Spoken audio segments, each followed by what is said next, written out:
prosecution outlined how accounting practices fuck? of comic sections did not. What kind of likeness is that? If they were great artists, they'll be in a museum. Evidence today may signal at least one. I'm fucking fodder for cartoonists now.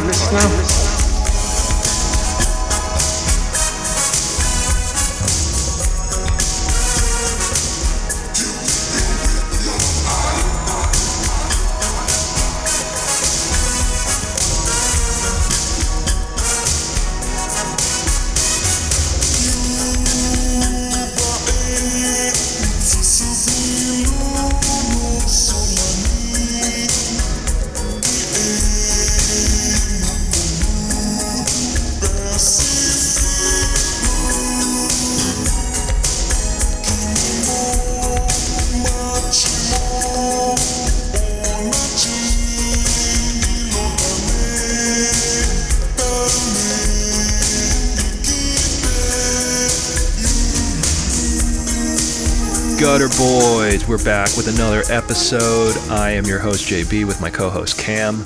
Today we are joined by our very special guest, Louisville, Kentucky-based cartoonist, Ben Sears. We've been wanting to have him on the show for a while, so it's nice that he was able to join us finally. Before we get into that, we have some news and shout-outs to cover as usual. Yeah, so let's go ahead and start off with shout-outs. Actually, we don't have any shout-outs. Hey, shout out to my dealer. Yeah, shout-out to the dealers across the world. Shout out to all the dealers. It sucks that, the medicinal shops are probably putting y'all out of business, but here in Kentucky, you are still vital to my life. I do want to talk again real quick about Rust Belt Review. We don't have a commercial for that yet. We're looking forward to getting one, but I know while we are being paid to advertise this comic, and you've heard about it a lot over the past few episodes, I cannot reiterate more how important it is for comics to have an anthology like this to exist. Sean Knickerbocker is the editor. Previous guests of the show, M.S. Harkness, Caleb Arecchio, Audra Stang, and some others are in that book as well as Sean. And you could pick that up by following the link in his Instagram. His Instagram is @SeanKnickerbocker. All right, so first in news, this one's pretty big and important to discuss because I think it sets a really great precedence for comics and how important comics really are as a medium. DC announces Batman vs. Snake Eyes in their Batman Fortnite crossover, 0.3. This comic will be the first crossover between the two badasses of their respective franchise universes, and is sure to become a collector's item, even as it features absolutely zero... Yeah, that's a bad joke. I'm not going to read that. Yeah. So it was Batman and who?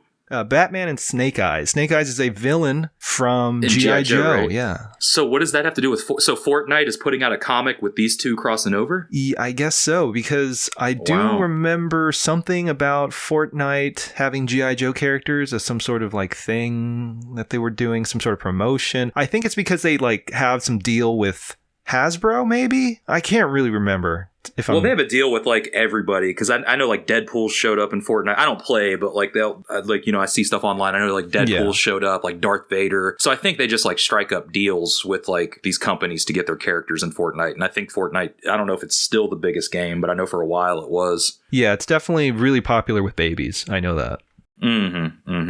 Yeah, very true. So yeah, I'm glad we got that out of the way. Other news that's actually a little more relevant in a way. Actually, it could go one way or the other now that I think about it. San Diego Comic-Con announced that their Thanksgiving weekend will now be an in-person convention. That news hit at the end of March. It'll be the first 3-day show that they've ran since 2019, if you can believe it. They released some basic information and some details about sort of how this is all going to play out. This will be the first in-person convention produced by the organization since Comic-Con 2019, and the first one since the onset of the global pandemic of COVID-19. The fall event will allow the organization to highlight all the great elements that make Comic-Con such a popular blah blah blah jack-off motion. While we have been able to pivot from one in-person gatherings to limited online events, the loss of revenue has had an acute impact on the organization, as it has with many businesses, necessitating reduced work schedules and reductions in pay for employees, among other issues, says David Glanzer, spokesperson for the nonprofit organization. That is bullshit. Nonprofit my ass. That's what we call a tax shelter. Yep. Hopefully this event will shore up our financial reserves and mark a slower return to a large in-person gatherings in 2022. Okay, so this brings up a couple of things. One, Fuck Comic-Con. You people are fucking ghouls. You really want to make this as part of your press push for this? Is highlighting how we fucked our employees? Right. Get the fuck out of here with that. Yeah. Yeah, I'm sorry. If Comic-Con and companies that run Comic-Cons go under tomorrow, I would not shed a single fucking tear. Okay? Yeah. If Reed Pop ended up going under, fine. Whatever. People will fucking move on. I don't need to stand in line for an hour and a half to meet an extra from Star Trek The Next Generation. Like, I'm sorry. Right. None of that shit has any effect on me.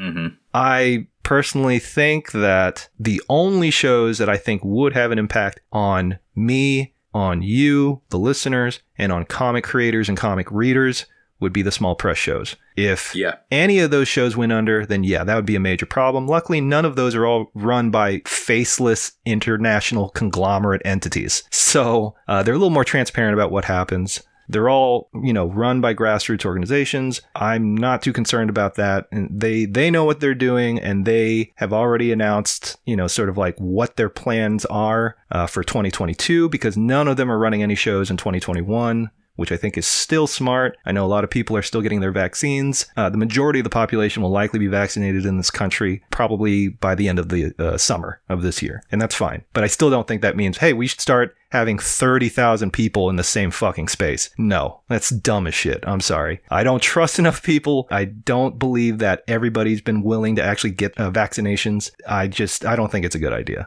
And that's just me. Whatever. Yeah, I think it's still too soon. I don't trust the public, like you said. Like, I don't trust the public. Yeah. Like, it's not these organized. Well, I also just don't trust these companies to do the right thing either. Yeah, like, I would like to believe that the organizers have like the best interests of the public at heart, but I mean, it's all about the dollar to them. So I don't think that that's what's going to be happening. Yeah. Also, are they like low key just saying, hey, if you're an unwashed comic nerd, you probably don't have friends or family to spend Thanksgiving with anyway? Yeah, like, it's kind of weird to do it on Black Friday weekend, right? I'm assuming it's Black Friday, Saturday, and Sunday. But yeah, no, it's still interesting. And I mean, like, San Diego's not the only one coming back. I mean, because Emerald City's coming back, C2E2 is coming back, all in the winter as well. So it's not like they're like the lone wolf in this. Comic conventions really think that things are just going to, kick off for them in the winter, which, I mean, if everybody does what they're supposed to, maybe. But here's the thing. Like, one, you're putting all these shows so close together. So, like, the creators that make the circuits throughout the years, like,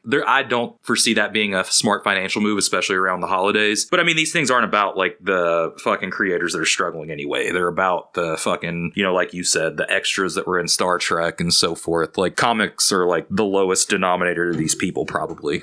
Yeah, I mean, I can't get over the wording of this press release from this fucking dickhead spokesperson. It's like, acute impact necessitating reduced work schedules and reduction in pay for employees, as if they had no control over that. Get the fuck out of here. God damn. That's some ghoulish shit. Mm-hmm. Why would you even put that in your fucking read?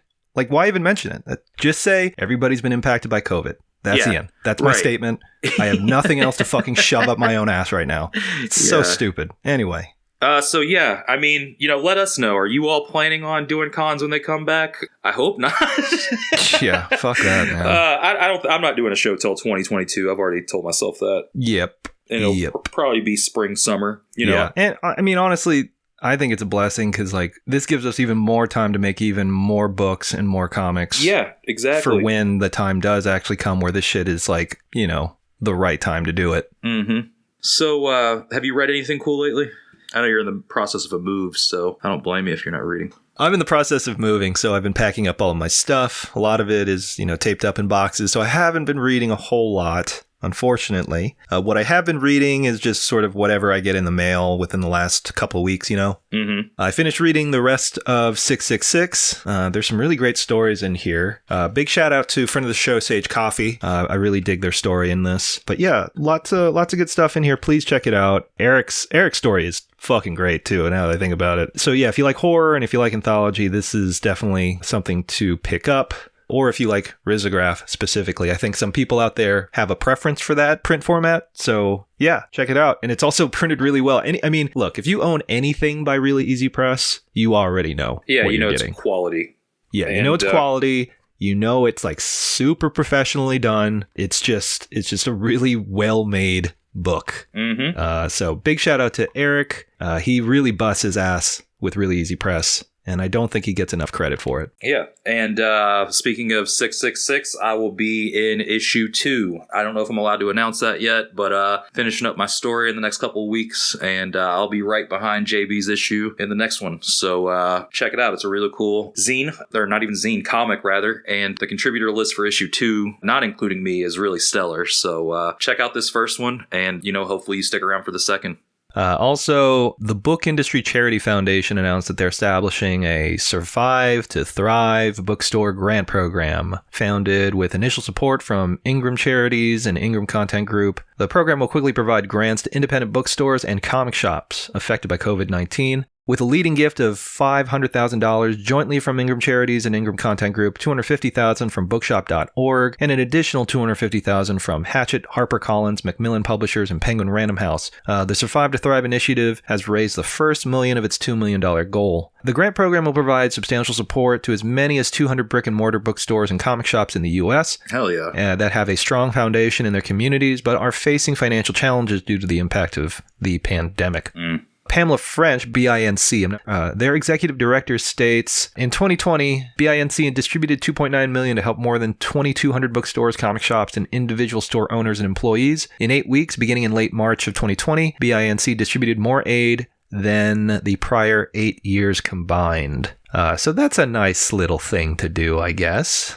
Yeah, for sure. I mean, hopefully, one of the shops that, I think is cool gets one of those grants. I wish that, this happened more often, and bookstores were able to, stay funded. And well, I mean, I think it's a nice thought. I think the biggest issue is that this responsibility should not be put on consumers. Yeah, no, I agree. Because, I mean, it's cool that they've raised the first million, but I mean, and of course, the consumers want the bookstore to exist, but right. We are also, they're passing the buck to people during a pandemic, so this is definitely a berserk Kickstarter type of situation. Yeah. Like, there's no need for this. Really, if this was a just world, this would have all been taken care of and handled by the government. Yes.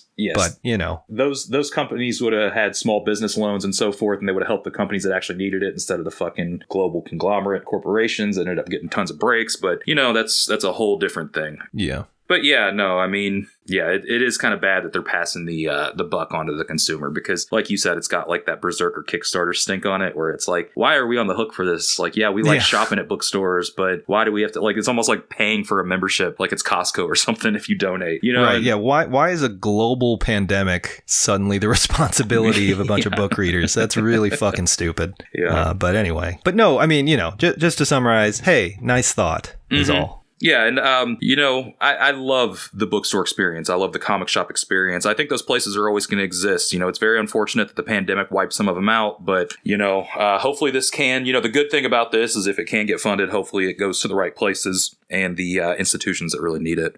Just want to give a couple shout outs here. Let's go ahead and get into those. Silver Sprocket, friends of the show, sent us over a package of books. And I was actually, this is not like me shouting them out for that because we already did that, but I was actually getting around to reading them. And they sent a comic over called Miffed Ruffians, Penultimate Subterfuge by Roger Bignon. And this is just like completely psychedelic work. It looks like, I don't want to say a blacklight comic because I feel like you immediately think Jim Rugg in that comic, but it does look like, like that kind of neon color palette, and the work in it's just really insane. So if you are looking for a new comic to read, I do recommend checking out that Roger Bignon book. I'm actually going to try to get some more titles by them because really incredible work. I'd seen some of their books at SPX the last time we were there, but I didn't hit their table and pick some up, unfortunately. Now I wish I had. Yeah, the work definitely looked familiar. I've likely come across it before, but this book stood out from all the books that we got from Silver Sprocket.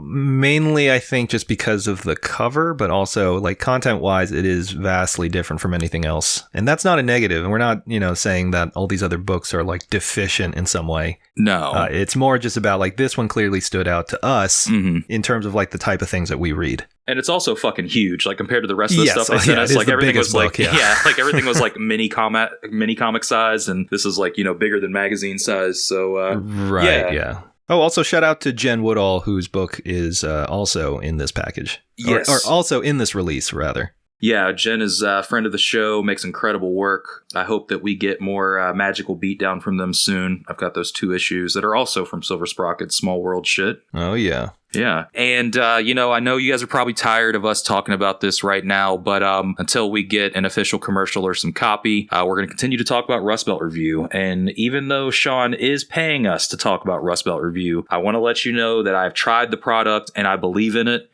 Previous guests of the show, MS Harkness, Caleb Arecchio, Audra Stang, all have work in there along with Sean Knickerbocker and Juan Fernandez. And you can pick that up from Sean's Instagram at Sean Knickerbocker. There is a link there. It's very important. I can't, reiterate how important it is to me that cartoonists have a potential place to work that is giving so much care to the curation and printing of the content. So all in all, I'm really glad that Rust Belt Review exists, and you guys should check that out if you haven't yet. Not a single day goes by since it's released that I haven't seen it on somebody's Instagram story. So I know it's getting out there. So make sure to pick up a copy if you haven't yet.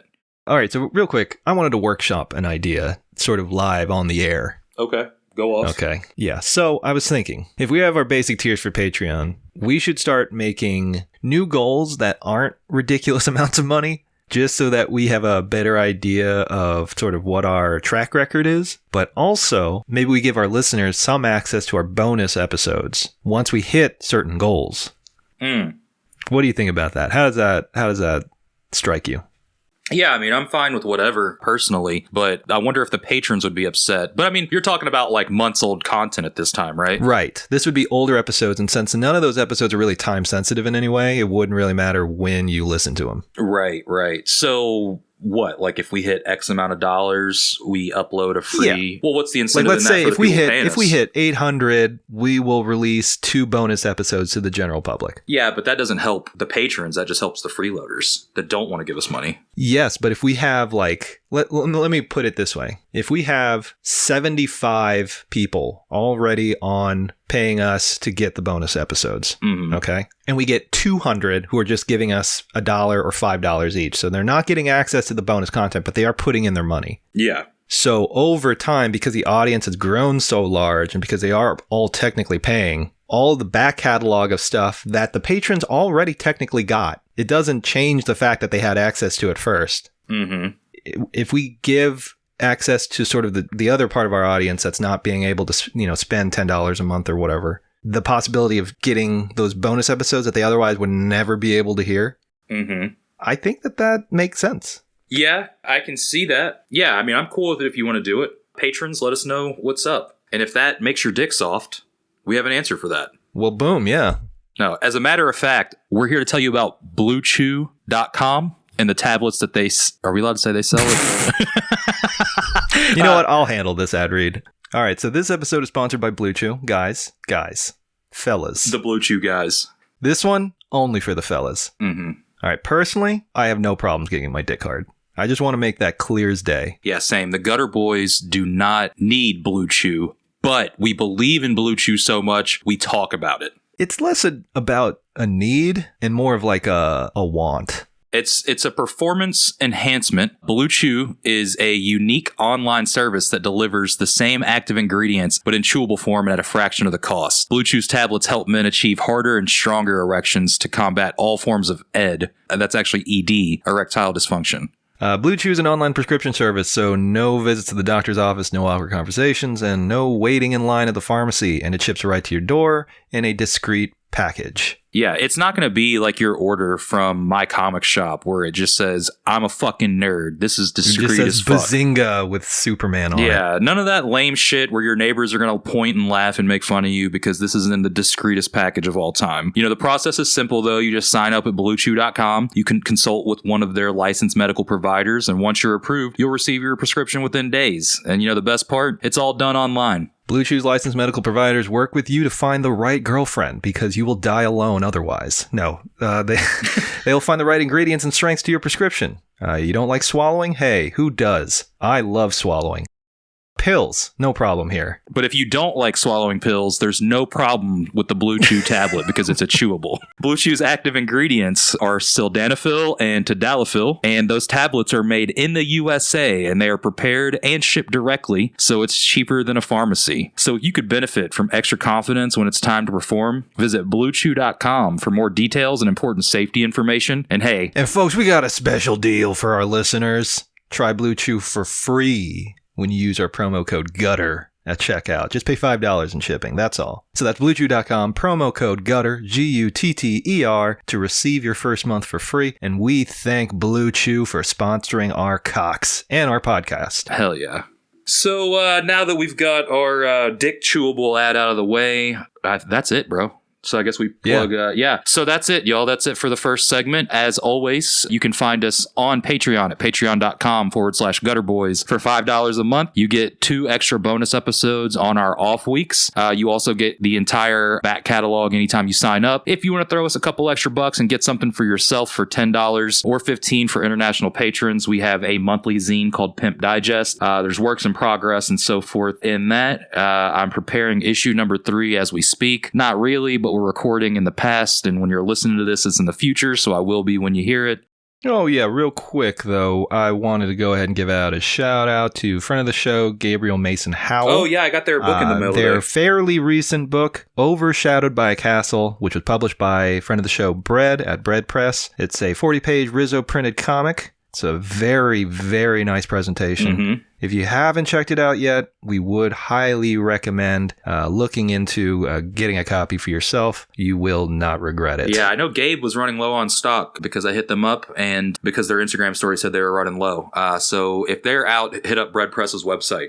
Yes, or you can go to your local small press shop. There's a couple of shops that do carry the book. I believe if you are in the Chicago area, Quimby should still have copies available, so pick one up. Hell yeah. And, you know, if you want to follow us on social media, you can find us on Instagram and Twitter at GutterBoysPod. Yep. I'm personally on Instagram and Twitter at Cam Del Rosario. JB is at Mort Crimp Jr. We also have a Discord where people post their work and, you know, just talk shit about comics. If you want a link to that, just DM me on my personal account at Cam Del Rosario, and I will get you a link. Just don't be a cop, and you can come in. All right, so we're going to take another commercial break.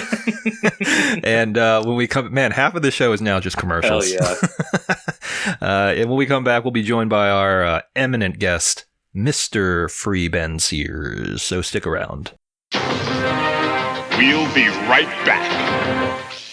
Hey Gutter Gang, we want to tell you about a webcomic that is also one of our Patreon supporters, Soggy Landing. Soggy Landing is an epic fantasy adventure about a weed wizard that stumbles into a gunpowder plot to smash the state. There's lots of cartoon animals, magic, historical, and literary references, drugs and flashbacks, songs, horror, gore, and the occult. Twice a week, there are new pages of Soggy Landing at Study Group Comics, and there are over 200 pages of frogs, bears, and revolution waiting for you right now. You can follow them on Instagram at welcome_to_soggy_landing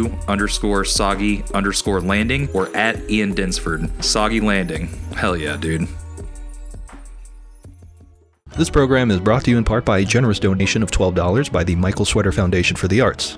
At Michael Sweater Foundation for the Arts, we are committed to supporting stuff that rocks. Michael Sweater encourages you to also sign up for the Gutter Boys Patreon and to buy the latest issue of Strangers, Bubbles, and other zines about comics. Also, please make more zines about comics and comics history. It doesn't even have to be good. Also, Silver Sprocket rules. Now, back to our program.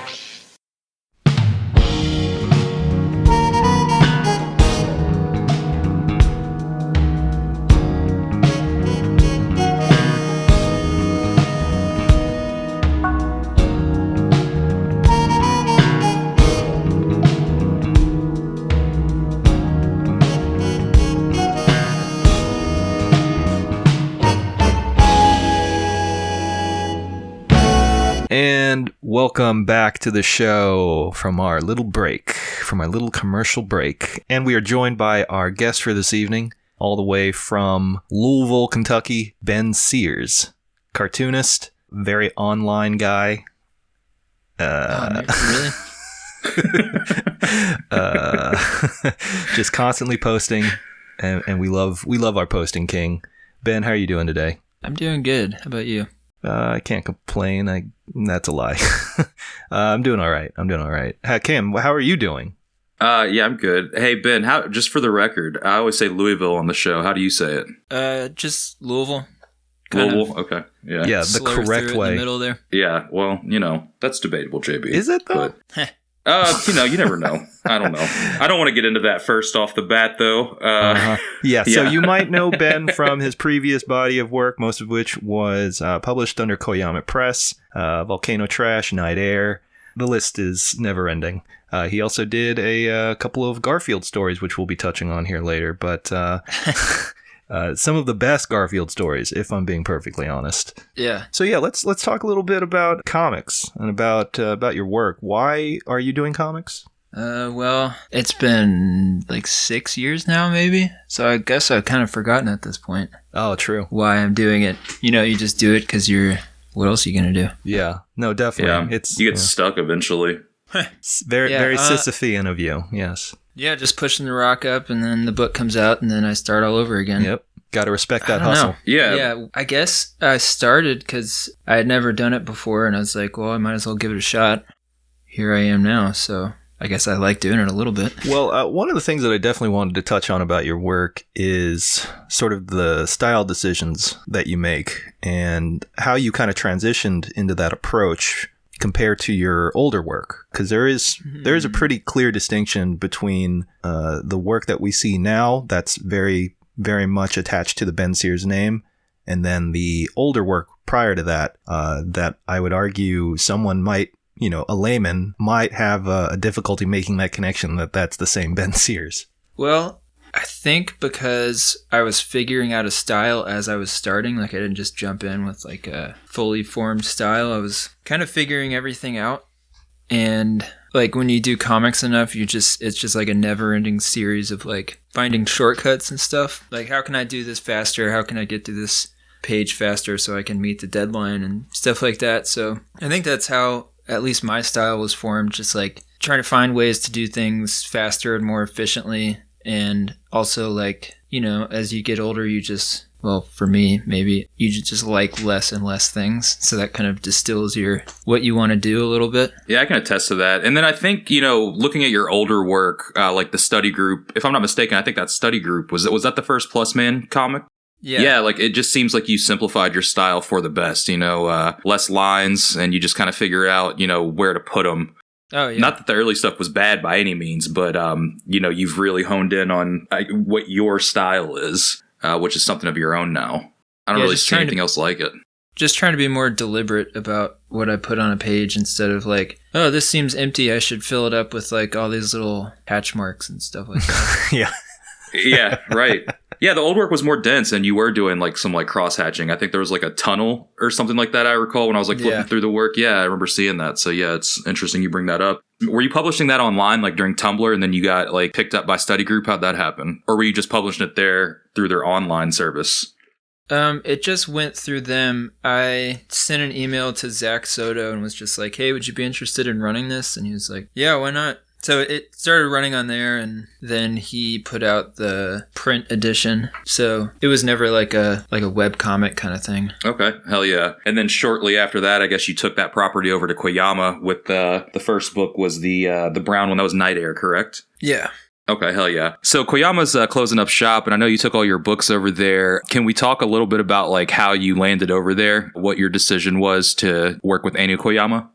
She just seemed cool. I went to SPX in 2014 with a couple copies of that Study Group comic and just kind of handed them out to people I looked up to, and she was hanging around this group that I was giving them out to, and I gave one to her. And I think she followed me online before that, but like we had never met or anything. So I followed up with her after that and just sent her an email like, hey, do you take submissions for anything? And like right after I sent the email, I saw on her website that they don't take submissions.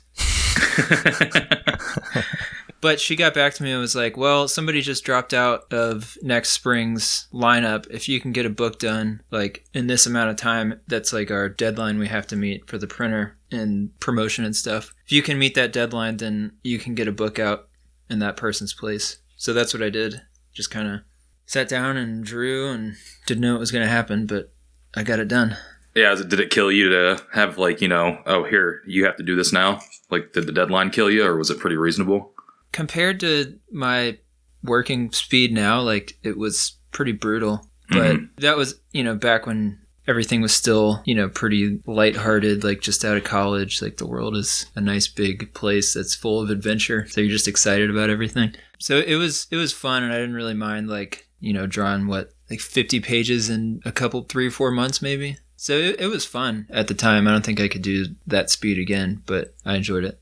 Hell yeah. And you kept, you were over there until the end. You did 4 books. I guess about 1 a year is what it added up to. Now, before we get onto the new book at Fantagraphics, what's the future of those titles? With Koyama moving into a different direction with the grant thing and ceasing to publish books now. That's a good question. Like, back when I found out they were closing, which would have been like 2018 maybe, I had pitched a couple like D+ stories to like some of the bigger publishers, like kids book publishers. They all got rejected, unfortunately. But, rejection that just opens up a new path. So it's a shame that the stories, they passed on them, but it's gave me a bunch of ideas for like self-published stuff I could do. But in doing that pitching stuff, I found out that since Koyama was basically functioning until this year, there's like a 3-year time span, that no other publisher really wanted to put them out because they were still in print through Koyama. So I haven't really pursued it past that. And I'm just working on so many different things. It's like not even on my radar right now. It's something I should think about. But yeah, I think it's just all up in the air because I think they're technically out of print now. Okay, gotcha. So there's like all those remaining copies. Are you going to get your hand on some? Or I got most of the stock of everything that was left over. I think Volcano Trash is like, I'm down to like my last 10 copies of that maybe. But I have a good amount of everything else. Oh, you hear that, speculators? Yeah. Sell them out. Yeah.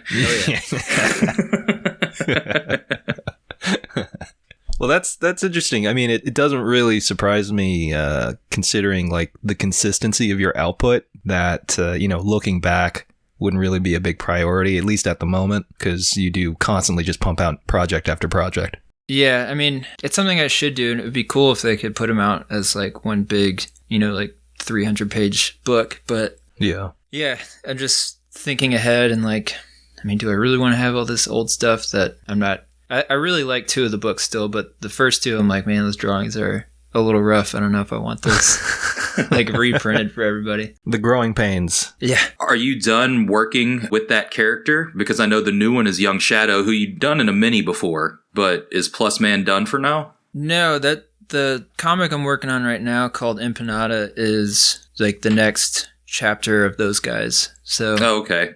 Yeah, I'm just doing it on my Patreon right now, so it's not like out in the wild yet. But yeah, I have like, tons of things that I could do with them. I'm not burned out yet, which I'm kind of surprised, but at the same time, I try not to overthink it because then you like overanalyze everything. It's like, should I do this? And instead, I'm just going to go with it. Right, yeah. Let's talk more rock. Yeah. Well, as a reader, your comics are a lot of fun, and it, makes me happy to hear that, you're not tired of these characters yet. With, the worlds and the universes that you create in your books, just being super unique, as well as like the character design and so forth. Do you have a lot of fun, making this stuff? It comes across on the page like you do. Yeah, totally. I mean, I wouldn't draw it if it wasn't fun. So moving on to the new book, Young Shadow, over at Fantagraphics. It's out on April 20th. You can pre-order through Diamond. Does Fantagraphics still distribute through Diamond? Who knows? But let's talk about that book a little bit. Were you working on that? What was the timeline you were working on that book? Man, so that one started out as like this little 20-page Xerox comic that I put out in 2016, like fall of 2016, and then did like another 20 pages maybe and put it out as another comic like the next spring, and then just kind of let it sit for a couple years because I didn't really know what to do with it and was just kind of like, I don't know, I have other things to work on right now. But since Koyama stuff wrapped up, I jumped back into it, and I guess the timeline was like 2016 to the beginning of last year, like off and on, not totally just you working were, on that. Like, as far as like drawing the book was drawn over a period of 4 years? Yeah, I would say so. Okay, is that weird for you? Because, I mean, just looking at your previous remark about how, like, you didn't like the drawings in the first 2 Koyama books, like, do you feel like it's strange to work on something that long because the style could possibly change up, during the process of making it? Oh, yeah, like, I definitely just want to work on, like a maximum of, 50 pages at a time. Yeah. So the decision to publish at Fantagraphics, arguably the best, independent publisher as far as, like, prestige and roster and so forth. Was that a no-brainer for you? Were you considering other options? How'd that come up? For Young Shadow, that seemed like the best fit. Like, I just couldn't really think of any other publisher that wasn't, like, a lateral move from Koyama. You know what I mean? Like, in terms of distribution and stuff. Like, Fantagraphics, I feel like, has its foot in, like, every door of, like, the direct market or whatever. Like, you can get it at comic shops, you can get it at bookstores, and it's, like, not weird for a bookstore to order a bunch of Fantagraphics stuff. Mm-hmm. You know what I mean? So, that I don't know, it just seemed like a good place for it. And did you set that up? Like, did they hit you up? Did you pitch to them? Eric Reynolds over there, I gave him a mini comic. I think it was maybe the Young Shadow mini comic at CXC a couple years ago. And we just kind of kept in touch. He was like, hey, if there's ever anything you want to pitch, let me know. So I sent him an email and he was down to do it. So that was luckily a pretty easy step there. Hell yeah. Have you gotten your copies of the book yet? I think you posted that you did, correct? I got a proof copy just to see if everything looked okay. And yeah, so I just got one, and I assume the other ones will get here soon. Nice. So the new book, is out on April 20th. Are you offering any kind of, online deals? Are you doing sketch copies or anything like that? I'm probably going to do some kind of print and include that with the book. I'm not really sure. I'm also not sure how many copies I'm getting, so I don't want to, oversell myself. But okay. I've been thinking about doing some kind of benefit thing because initially when I did the mini comic run, I donated a certain amount to this charity called My Dog Eats First, which helps homeless people feed their pets. I felt like I had to do something like that just because part of the comic has to deal with a homeless person and companion animals and things like that. So I might do something like that again. I need to figure out, what charity or whatever needs money right now. But there will be something that I do in my web store. All right. Hell yeah. Very, very cool. So how did you land the Garfield gig? Because that still perplexes me. I mean, I really don't know either. I did an Adventure Time short, 5 pages or something. Oh, yeah, I remember that, yeah. 5 or 6 years ago, maybe. And I think the editor who worked on that was the editor for the Garfield thing. And she emailed me and was like, hey, we're putting together this mini-series of Garfield comics where each comic is by a different artist that draws nothing like Jim Davis. And I was like, yeah, why not? And of course, being Boom Studios, it was like, we can pay you $60 a page for pencils and inks. And can't remember if they wanted me to do colors too. But I was just like, I don't really care that much, so I'll pass. But if you can pay me $150 a page, and I think they talked me down a little bit, but I was able to haggle up, and then I drew Garfield, and the rest is history, I guess. That's pretty impressive, because I'm pretty sure their median page rate is usually about $30. It's pretty embarrassing. Yeah. Yeah. If I worked there, I would be embarrassed to work there. Yeah, your job is telling people how much you can pay them. Yeah, it's that would be horrible. I mean, luckily, I don't have art school debt, but a lot of the people who work for them, it's just come out of Savannah or Micah or whatever, and it's I know you have hundreds of thousands of dollars in debt, but we can only pay you $30 a page to draw Steven Universe or whatever. Right. We're just not making any money off of it, Right, we're not making money off of these billion-dollar licenses, right? Did they at least pay you on time? Yeah, I mean, I don't think, aside from the haggling, getting paid was not really that big of a hassle. Good. Yeah. That is a relief. Yeah, I know they were having some since issues. It wasn't it's supposed to be on model or anything, there weren't really any corrections to be made. So I basically just pumped it out and there it was. So did you write the script? No, it was whoever writes the Garfield comics that aren't in the newspaper. I forget what his name is. Weird. Okay. But I will say that was the easiest script I've ever drawn from a writer. He had that down to a science. It wasn't I didn't have to do any editing. It was there's an appropriate number of actions per panel. I didn't have to figure out which one I needed to show and which one to cut. You know what I mean? Yeah. So Yeah, that makes it a lot easier. yeah, I mean, aside from the money thing, it really wasn't that bad of an experience, oddly enough. Right. I mean, 2021 is a weird time, and I feel like having Garfield in your CV is actually something worth talking about now. Yeah, Yeah, no, for sure. Yeah. it's pretty funny. I forget that it happened, so anytime someone brings it up, it's like, what? Oh yeah. Yeah, I told the comic store, Great Escape, I was like, yeah, I'm going to need these 2 issues, these children's comic These baby comics. of Garfield put in my holds, if that's cool. And No, they're but good. I feel like I went and drew Garfield's in the issues when they got them too. I can't remember. Oh, Oh, okay. nice. So I'll have to check my. Does that comic normally look like Jim Davis's style? Yeah. Well, I mean, Jim Davis's style at this point is like a bunch of people working Right. Yeah. together. Totally. Yeah, it's like The Simpsons. There's like Yeah. the style name guide is according just to a stamp. whatever company. Yeah. Yes. I don't know. I mean, I honestly never looked at them, so I couldn't tell you. I would assume they are because they want to keep that, pretty flush across the board. Hell yeah. How does Boom even acquire all these licenses? Because they'll just have like random shit like Garfield and then like Ghostbusters and then like a random Nickelodeon title. I would assume that that's because that's where all the money goes in budgeting. Yeah, has to be. Like, but they just buy the most random shit. It's just kind of weird. But I have no idea. yeah. Well, we did get a lot of questions. So JB, do you have anything you want to hit on before we get into those? Yeah, I want to talk a bit about conventions, especially since now conventions feel like this like bygone era. Like, Oh yeah. something that's so detached from us, but was very much part of our lives.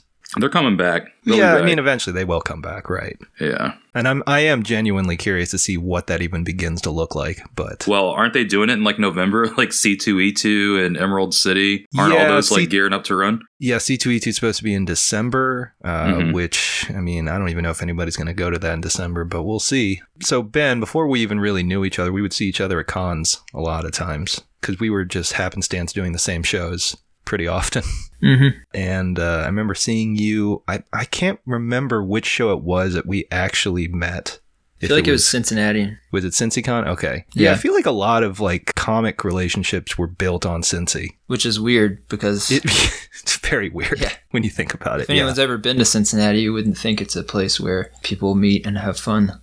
Right, yeah. But, I mean, credit goes to Cincy for putting on a pretty good show, Yeah. considering how limited the audience was there. Totally. But they took care of their guests, and they always did have very good lineups. It was like one of those shows where you knew you weren't going to make a ton of money, but you would at least have a good time. Yeah. You would at least see your friends who all came in from like 10 hours away. Right, yeah. Yeah, that was... I mean, you can't ask for too much more than that now. Well, at least back then. With Yeah. conventions, I feel like. But what was your sort of like your favorite experiences of tabling? Like, did you actively enjoy it? Did you just see it as something that you had to do in terms of like marketing yourself? I would say in the beginning, it was definitely like, oh, I can't wait to take a trip to Cincinnati or Chicago or Bethesda, Maryland. Yeah. And, Go look at strip malls. Yeah. As you do more of these things, it's like you kind of figure out which ones are fun and which ones are like, oh man, I'm doing this as a job right now. Mhm. Right. So, yeah, like, there's all the small press ones are pretty cool, and like Heroes Con is cool. Any other like superhero convention was just like, man, I don't really belong here. Like, I'm selling an okay amount of stuff, so like it has to justify it a little bit, but Yeah. otherwise it's kind of bleak. But Sure. yeah, I don't know. I mean, small press stuff is fun because you just see your friends, Right. Yeah, we And say it all the 6 time times on the a year. show. It's the best part of the shows. Yeah, like selling stuff is fun too because then it makes you like excited to go make more stuff and like, you feel like a legitimate artist because it's like people bought my stuff at this thing. That's crazy. Yeah. Yeah. Knowing that you have an audience, I think that's really Yeah. the biggest takeaway. Because if you don't have an audience, there's there's still a reason to make things, but the drive is going to be a little bit lower, I think. Yeah. Yeah, especially if you're driving or flying to these shows, like if you don't have an audience, eventually it just becomes a money pit. It's already a money pit, but if you don't cultivate any kind of audience along the way, I just can't see any reason to continue doing it after a certain amount of time. Well, yeah, totally. I mean, I would always see certain tablers in artist alleys for different shows, whether it be small press or like a big Cape comic convention or whatever. And it was always kind of assumed that you would have like these filler tables of artists, that are actively just signing up to lose money, and not just like a couple $100. I'm talking like going hard into the negatives. Yeah, they've got like banners and what do they call it? Signage they've had professionally printed. Yeah. My favorite would be the email sign-up sheet. Just the most depressing, bleak thing you could see on a table. Or like people walking down the middle of the aisle and they like verbally accost them from behind the table. Right. Hey, do you like this kind of story? And it's like the carnival if I barker liked it, stick. I'd stop at your table. Yeah, that stuff is truly painful. Especially totally. if you're tabling next to that person. Holy shit. Yes. I had to do that at, what was that? I think that was Heroes one year. Probably the last Heroes I was at, now that I think about it. You remember how punished Blake and Dylan got by those people? They put their sign in front of their table. Oh my God, yeah. yeah, that was at SPX, I think, right? Yeah. SPX had signs? Yeah, this person had like a huge banner, and it was just like covering, it was blocking Blake and Dylan's, friend of the show is Drug Dogs and Blake Sims. Yeah. Just blocking their signs and their Of course, they're too nice to ask him to move it, too. Yeah, It took like halfway through day one. And then they finally asked to move it. But they were like the carnival barker types to like stop people. Oh, yeah. And they were doing like a high concept fantasy comic. So they were like debating people about Lord of the Rings for like 30 minutes at a time. So just like true the anguish. worst. God. Yeah, the worst tabling experience I can imagine. Especially at SPX, because that's supposed to be one of the good ones. Right. Yeah, but it can stuck with- happen. Ugh. Yeah, it can definitely happen at a show like that. So, like, what were your sort of like favorite experiences, and then maybe your not so favorite experiences at these types of shows, whether it be a Cape show or a small press show or what have you, or even a Zine Fest? I don't know if you've done a bunch of them, but Done a couple. I do miss Comic Arts Los Angeles because it's really nice to go out there in December when Kentucky is just like a mud pit, like a freezing mud pit. But the tabling out there, like, there's always some weird celebrity who shows up. Yeah. Or, I don't know, it's just interesting cast of characters. But Matt Groening, the Simpsons guy, like, every year would always show up right before the end. oh yeah, right. And would, like, go around to every table. Not every table, but, like, most tables and, like, pick something up. And would just, like, walk out with this canvas bag of, like, tons of comics. And he finally stopped by my table at the last one, and I felt validated. It was pretty good. Did he get anything? Yeah. Oh, nice. No, Okay. he looked at it. Did you? That would be genuinely very noticed. funny. Did you play it cool? Yeah, I was just like, well, I was pretty tired, luckily, so I had no energy. I mean, I'm as you know, very high energy guy. I was about to say. Usually. So like, Just can't. end of the weekend, I was like pretty zapped. So it's like, hey, how's it going? Yeah, that is I definitely. didn't even bring up this. That is definitely one memory I have of you at every show. Is just like as soon as the show was out and everybody was hanging out at the bar, I'd be like, Ben, you need to calm down. You're drinking way too much. You're shouting. You've had 2 sparkling waters, and Well, I mean, maybe next time he'll let you sign your name in the flight logs too, for all the real heads. well, I was going to bring that up because that was also one of the bummers. Was like the week before the last Comic Arts LA, I was like, oh, Matt Groening was on Epstein's plane. That sucks. Yes. So then he comes up to the table, and that's the whole, like, you know, the previous years, I'm like, oh, it's the Simpsons guy. It's going to be great. He's going to buy something. And he finally stops by, and that's all I think about. I wasn't going to bring it up, but since you did, why not? You know I had to. Come on. Yeah. All right. Well, on that note, let's get into some listener questions. Yeah, so Caroline Cash previously had the record for most listener questions, but I think Ben beat Caroline on the amount of questions. So what we're going to do is we're going to read through these questions, and if anything has been answered in the interview, you know, we're not going to answer it. Sorry. But yeah, let's get into those. As far as how you could submit these to us, we always put little question things up on our Instagram at GutterBoysPod. You can also hit us up on Twitter at GutterBoysPod as well. Email us at gutterboyspodcast@gmail.com. Or if you would like to join our Discord, you can ask questions in there as well. For an invite, just DM our show account or my personal account and I'll hook you up. Anyway, now that we got all that out of the way, first question comes from our Discord from Instagram user SadBoyAngryman Frank. Frank asked, Ben's backgrounds are so good and full of life. Does he enjoy drawing backgrounds more or the characters?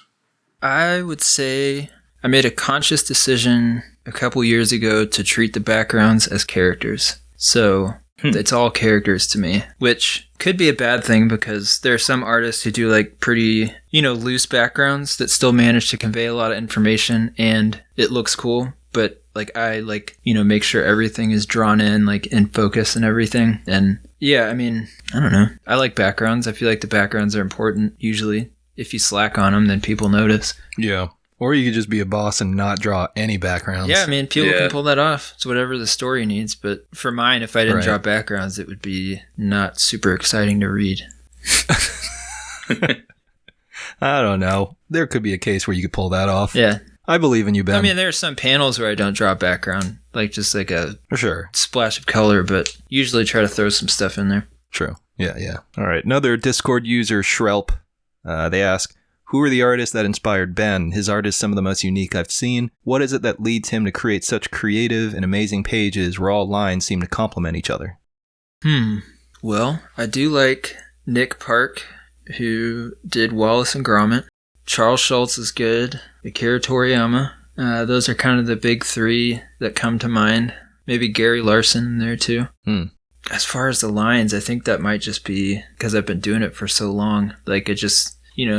after a while, you kind of figure out what needs to be in there and what doesn't. Like what we were talking about earlier, like you don't need a whole lot of extra hatching and stuff like that. Just put down whatever you can to get the point across. Mm-hmm. Right. Less is more for sure. Yeah. An economy of line. There you go. Yeah. Yeah. Well, I say that and like all my drawings are like riddled with lines still. Although you're pushing more towards like textured elements too. Yeah, I guess so. Now I am with the two color stuff. Well, I would say within the last like 2 or 3 years, I've been seeing more and more of it kind of peek into your work. Yeah, there's a couple prints here and there that I feel like you've leaned into that style, but you were doing that before, like that kind of stifling kind of thing. But yeah, next question comes from previously just mentioned friend of the show, Caroline Cash. Caroline asks, what is Ben's favorite food? And also, what comics are you reading or excited about right now? Well, my favorite food... Sometimes it's like green curry. It's pretty good. Other times it's this place next to my house that has a giant plate of nachos. So I kind of go back and forth between those two. Is it just called giant plate of nachos?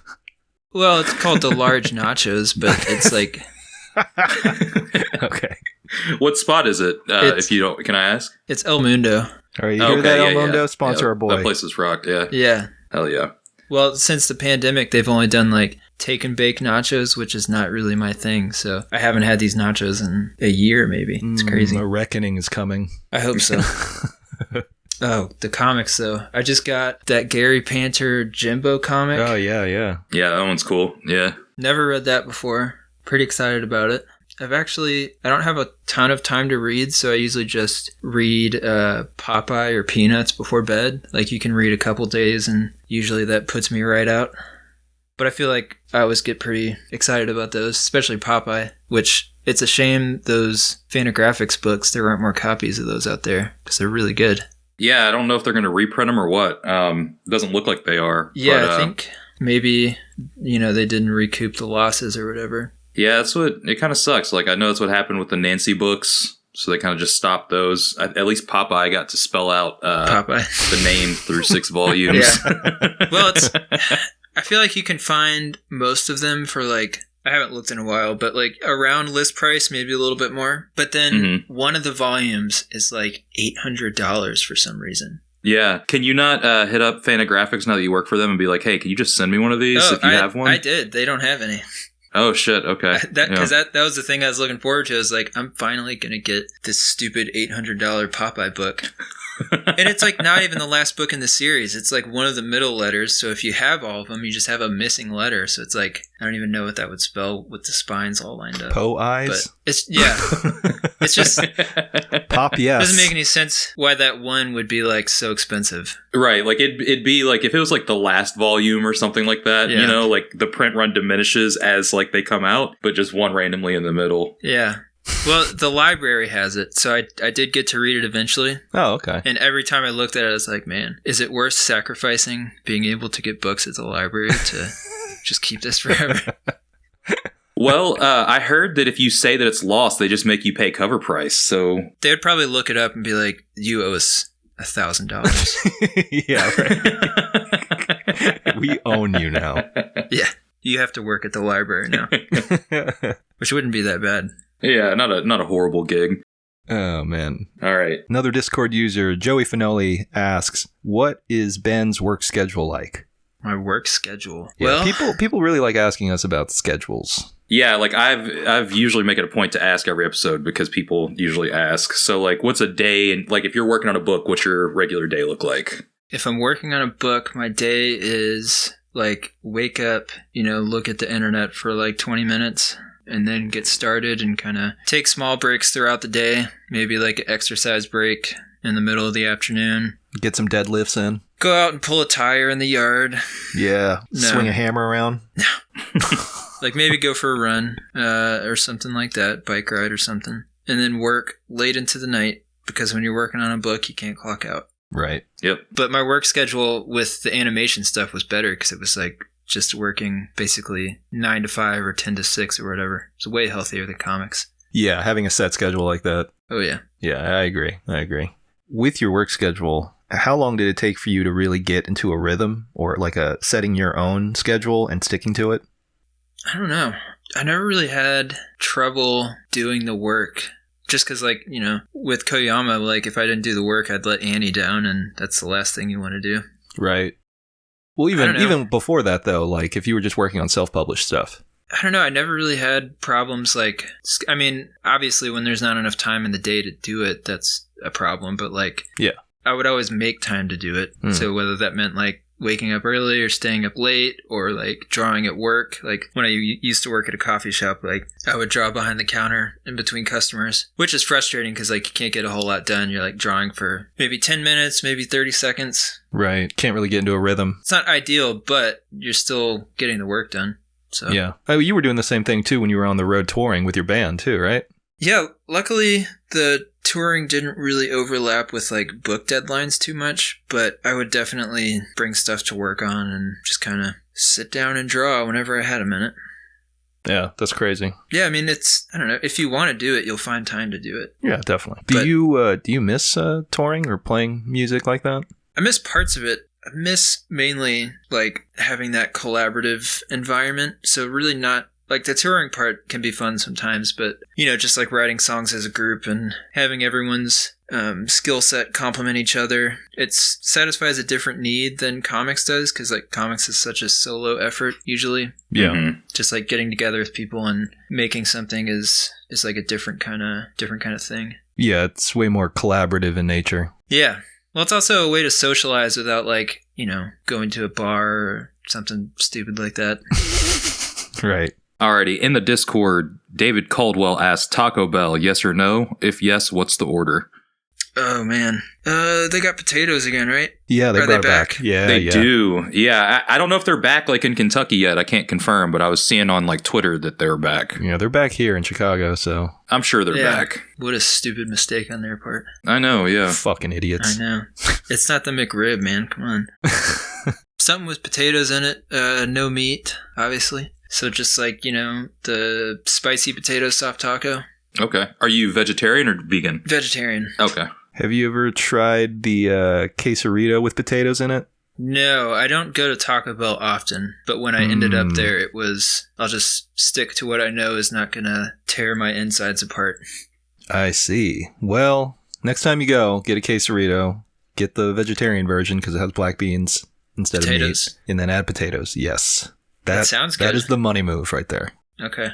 What kind of sauce should I put on it? Does sound good. I think the quesarito comes with like the quesadilla sauce, doesn't it? Actually, no. Weirdly enough, it does not. Oh, okay. That you would think, considering the name, but no. Yeah, you can add it on, but I think it's like 50 cents. Anyway.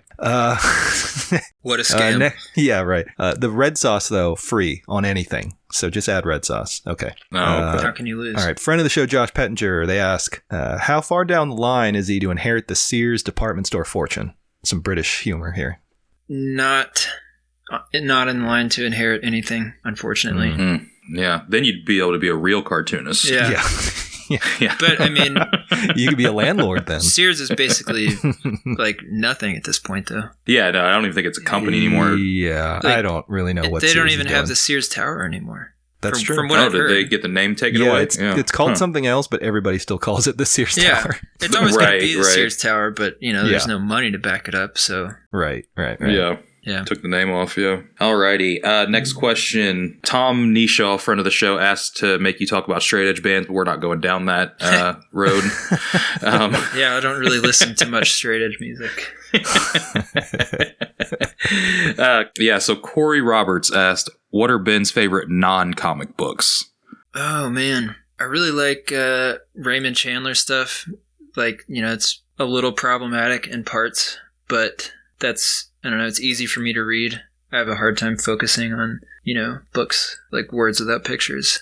So, Raymond Chandler, whoever did Hammett, I can't pronounce his first name. He did Maltese Falcon and stuff like that. Just those old detective books are pretty cool. I'm reading this book of Orson Welles interviews right now. Stuff like that is cool to read too. Just stuff to make me feel like I'm a little bit smarter after I read it. Hell yeah.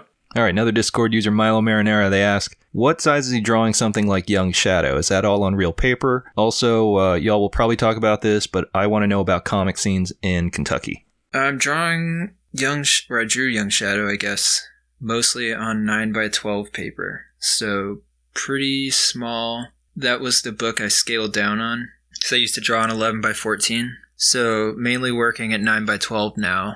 And what was the question after that? Comic scene. Something about Kentucky's comic scene. Yeah, do you want to tell them about the Louisville Cartoonist Society? Oh, no. I wish I could. I really don't know much about it.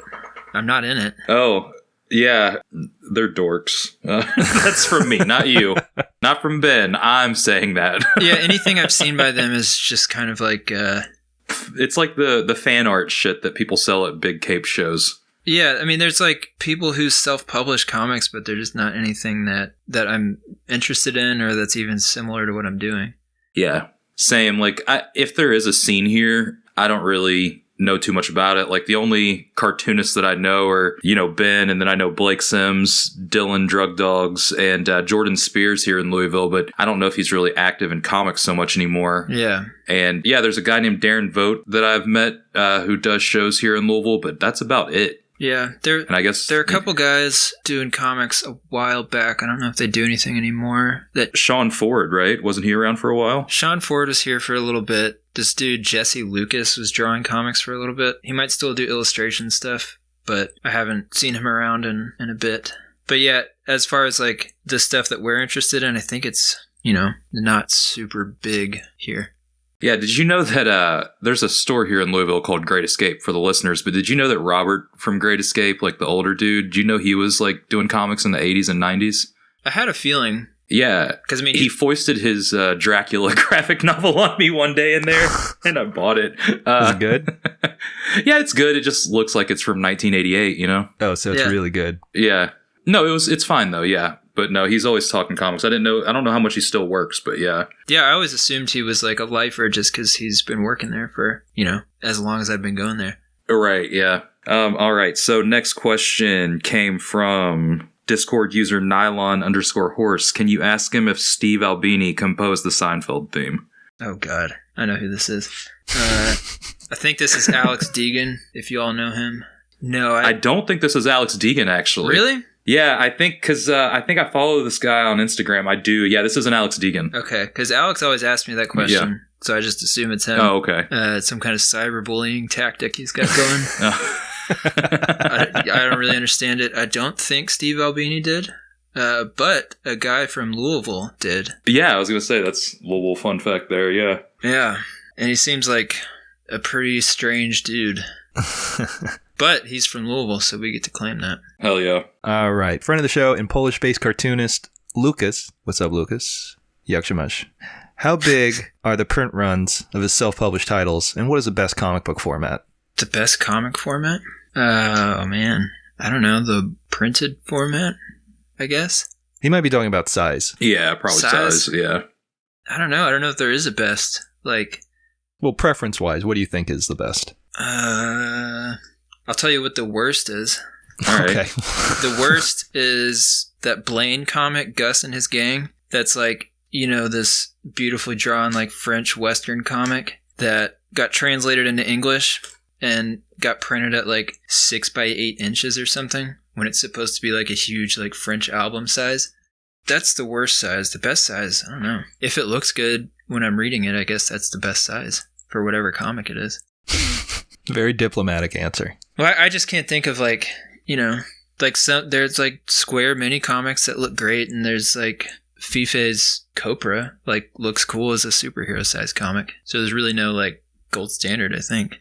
It's all about utilizing and what you do in the pages. Yeah. Yeah, totally. Yeah. Hell yeah. Oh, but the print runs of my comics, sorry, I feel like I should answer that. Typically, I do a first run of like 300 or 400 maybe. And then if those sell, I get them reprinted in like batches of 200. So not super high, just enough to have some on hand all the time. Hell yeah. Alrighty. Discord. Last question from the Discord asked from Celadon Gorilla. Celadon asked, please ask him to break down how he's achieving the stifling shading texture effect in empanadas. I wish I could. Just a lot of microns, Yeah. The 005 microns, just there's a pile of empty ones next to my desk from all this stippling. How many do you usually go through in one like book? 100? Okay. 200? Yeah. No, probably more like 50. That's still a good number. All right. Moving to Instagram, we have Instagram user Sam J. Royale. He asks, do you think texture or color is more effective in generating the mood or tone of a piece? Probably both.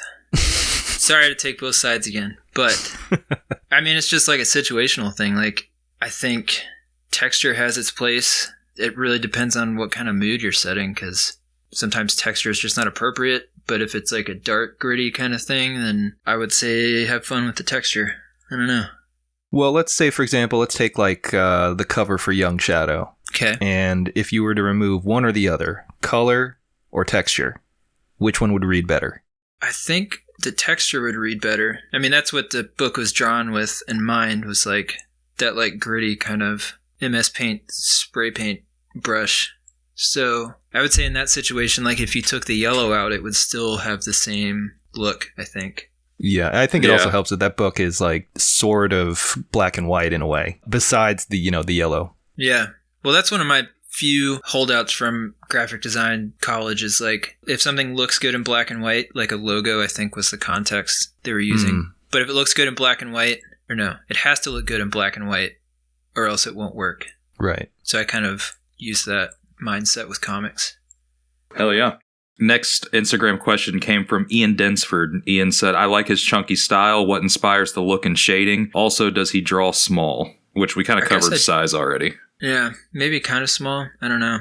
I feel like everyone just kind of, there's no set standard in small press comics. The chunkiness, I guess, I was talking to somebody about this, and I figured it out as I was explaining to them. I was trying to like not really rip off, but like get that same weight that John Romita Jr. has in his drawings. Oh, yeah. But since I'm not as good at drawing, it's like this weird wobbly, like everything looks like it's made out of clay. So I think that's how it happened, was like I was trying to get his weight, and it just, because I don't have his skill, it just looks wonky and different. But everything has volume to it. Mm-hmm. Yeah. Like I think the volume is still there, but... Yeah. No, that definitely reads. Yeah. All right. Friend of the show, Taylor Carr on Instagram. They ask, maybe dumb, but what does Ben think the real life future will look like? The real life future? Like immediate future, or like a couple years, or like 100 years? I don't know. I mean, the immediate future is like, the same as it was last March. We're not really going anywhere. Right. I don't know. I was kind of hoping that like things would change a little bit post-pandemic, but doesn't really look like that's happening. Like, yeah, there's still not going to be universal health care or anything like that. The environment's still pretty screwed. I don't know, not to be a downer, but it's going to look like that scene in Terminator 2 or the end of the world with the fire just engulfing everything. Yeah, was it the first Terminator where like there's a shot of him like stepping on a human skull or something? Sounds right. Yeah. I don't think it'll be that bad. Yeah. That would be way more badass, though. Yeah. Yeah. Instead of what we're going to get is not going to be as cool as that. It's going to be like people like Elon Musk and any of these dipshits making NFTs who are going to burn the planet down. Right, yeah. And just, it's not going to be cool. It's just going to suck. Yeah. Worst case scenario. Best case is like, some kind of utopian society emerges from the ashes. I don't know. I won't be around for any of that stuff. So who can say? Cam, you want Alex's question? Yes. Okay. Friend of the show, Alex Null remarked and asked, your comics have good morals. Do you feel a responsibility to show goodness overcoming evil? Not really.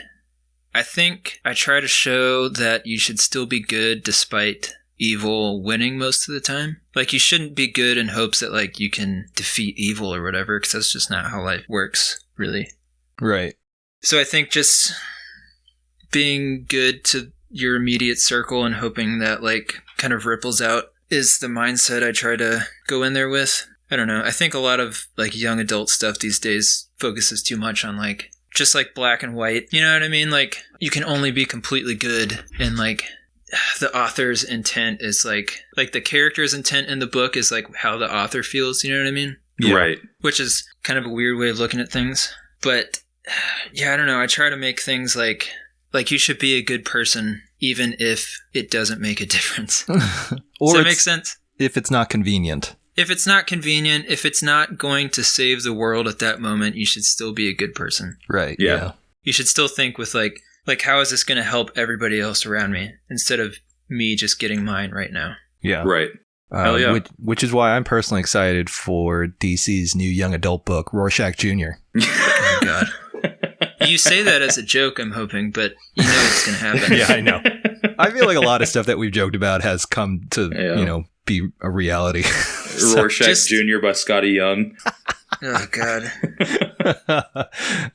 Okay. Instagram user Nosebabies asks, question for the crew. Do you have hope for the next generation of cartoonists? Yes, actually. Yeah, I do too. Yeah. Sure, why not? I mean, there's a lot of cartoonists right now that can't even legally buy alcohol and are running circles around, longtime pros. So, yeah, I think the future's looking really good for like new cartoonists, in my opinion. I think so too. I mean, two, friends of the show, previous guest Jasper Jubenville is, 20 years old and making crazy work. Nate Garcia's 18, making work. Yeah. I mean, one of the questions that somebody asked earlier, Shrelp, I don't know how to pronounce that, in our Discord, they're from India and they're 15. So, I mean, oof. I've got faith. Yeah, I've got faith in, the new class of cartoonists coming up. Why not? Yeah, I mean, I don't see why not. I mean, Tilly Walden's 19 making 400-page books, so yeah, somebody's going to hold it down. Yeah. All right. Speaking of the devil, Instagram user Nate Garcia's Cartoons asked 2 questions. Do you keep sketchbooks? And be honest, what did you have for breakfast today? Yeah, I keep sketchbooks usually, but I've been too busy lately to draw on them, which is a huge bummer because I feel like that's where I make like breakthroughs with drawing, is like just kind of messing around. It's probably because I'm working on a comic right now and just all my drawing energy is put towards that. Right. But I think keeping a sketchbook is a really good idea. I guess I would also used to draw on it more just because I would go places and like take it with me. But I'm just at home now. You remember places?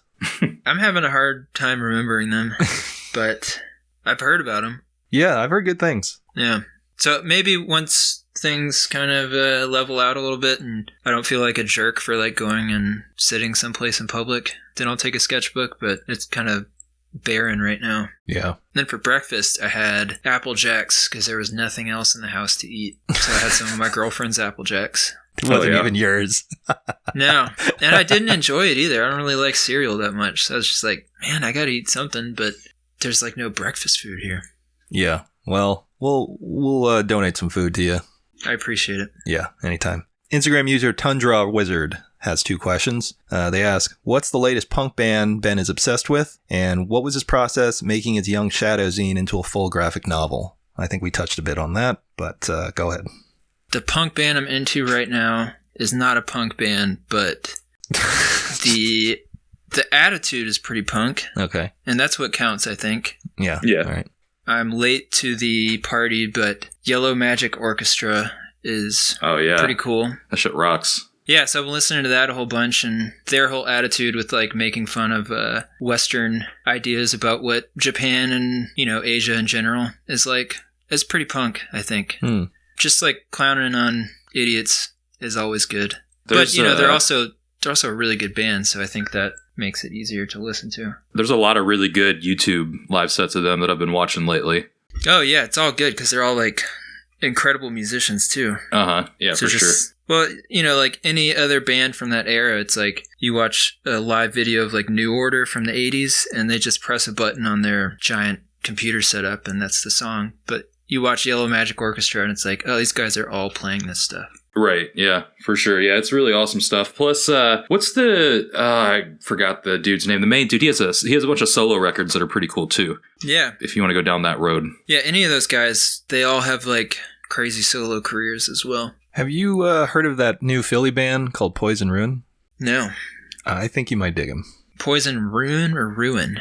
It's R-U with the umlaut, I-N-E. Okay. Yeah. Okay. So I think it is Ruin. I'll check it out. Anyway. Okay, so last question. Sorry, I clipped it, so I don't know who actually asked this question. If you did, send us an email, and we will apologize to you personally. Okay. Last question is, any stories about Ben's experience working on the show Midnight Gospel? Nothing specific. Yeah, I mean, just that was a pretty cool experience in general. Just, you know, waking up every day and doing character designs for like 6 or 7 months straight. It's kind of like a dream job. I'm trying to think of any stories in particular. Like, it was cool working remotely just because Kentucky's cheap and Los Angeles money is pretty good out here. But I do feel like I missed some of like the studio atmosphere, I guess, which would probably generate some more interesting stories. But I don't know, I kind of just like got up every day and got to work and clocked out and just had a very pleasant experience. I haven't seen the last episode yet though, because when I was working on it, I don't know if anybody else has seen it, but it's about it's an interview with his mom who's like dying of cancer or something. So it's pretty heavy. And I just remember watching the animatic when I got it to start working, and I was like, man, I don't know if I can revisit this. And I still haven't seen it. I'm going to see it eventually, but it was pretty intense. Like even just looking at like the rough storyboards with rough dialogue. Yeah. You know, are you wanting to work in animation some more after that? You said it was kind of like a dream gig. Is that something you want to pursue, or is it going to be something that just if it falls in your lap? I worked most of last year on a Netflix show called Battle Kitty. Okay. Which I don't think is coming out until next year. But it's like 3D animation. I don't know. It's really hard to describe, but I designed like Mario-style overworld maps for some of the episodes. So, well, I didn't. It's with the animation stuff. It's kind of hard to describe what exactly you did because there's like so many people doing different things. Right. Yeah. But I did layouts for the map designs. So what I did was like the episode designer would send me like a super rough map of like all of these things that need to be in there that match the Netflix user interface, like choose your own adventure kind of thing. Right. So I had to do a rough layout of the final map over their like wireframes, and then I would pass it along to like the map designer who would clean it up. I don't know. It was weird, but I spent like most of last year doing it. So animation stuff it's cool. I would like to keep doing it. But yeah, like you said, it's just whenever an opportunity comes up, I guess. It does make it a little harder living in Kentucky. But I think, yeah, the pandemic stuff is, I would hope, making people rethink like remote working. Yeah, I was just going to say, I feel like since the start of the pandemic, more studios are actively looking for, or at least more streaming platforms rather, are looking for more animation. And so now these studios are kind of opening up to allowing their workforce to work from home, just because there's really no need to be in a studio setting for that. Yeah, I don't know. It'd be cool. I wish the comics industry was as well organized as animation is in terms of like transparency about payment and stuff like that. Yeah, that is likely because there's more money there, maybe. Well, I think they did it earlier on too, whereas the comic stuff is just like full of the worst scabs. Right. You can imagine. Yeah, I mean, it's an industry built off of scabbing. Yeah, that's something I need to like read about more, just animation unions in general. But yeah, I do feel like comics would benefit from that kind of organization. Yeah, I mean, comics in general could benefit from a union, but that, Totally. that's, who's to say if that will ever happen? That's up to the younger cartoonists that we're so excited about, right? Yes. Yeah, so Yes. do we have faith in you? Possibly. It was a yes, now it's a possibly. Ball is Yeah. in your court. No, I feel like most of them are yeah, like way more radicalized earlier on nowadays. for sure. Yeah. Oh, totally. So I think there is still hope. I don't Oh, know. yeah. I'm not a very Yeah. optimistic person, but I will say that there is some semblance of hope, I think. Yeah. No, for sure. Alrighty. Well, before we get out of here, Ben, where can people find you online? Enjoy your work, buy your work, etc. It's at Ben Sears on Instagram and Twitter. And then I have a Patreon, which is also Ben Sears, which is where I'm posting this new comic that I'm working on. And then I guess web store is bensears.bigcartel.com. That's about it. All right. Alrighty, hell yeah. So Young Shadow, get it? April 20th from Fantagraphics. Order it from your comic or bookstore. Do not order from Amazon. Yeah, right. Yeah. You heard that right. Just go straight to Amazon. Do not. No, I didn't say that. Ben, where can people listen to your music? Are you still actively recording or no? I'm working on solo stuff right now. Okay, Hopefully we'll be out by like summer-ish. cool. Are you drumming in that band? I might be pronouncing this wrong. The Ambrossi. That shit was cool. Yeah, so I've recorded a couple songs with them and they should be out. Like I've done a couple already, but then there's a couple more in the pipeline. Okay. I think it's mainly just his solo project though, and I'm like a hired gun kind of thing. Oh, okay. I see. But yeah, I mean, solo stuff is coming soon, and I feel like that's going to be the best thing to listen to, I guess, most up to date.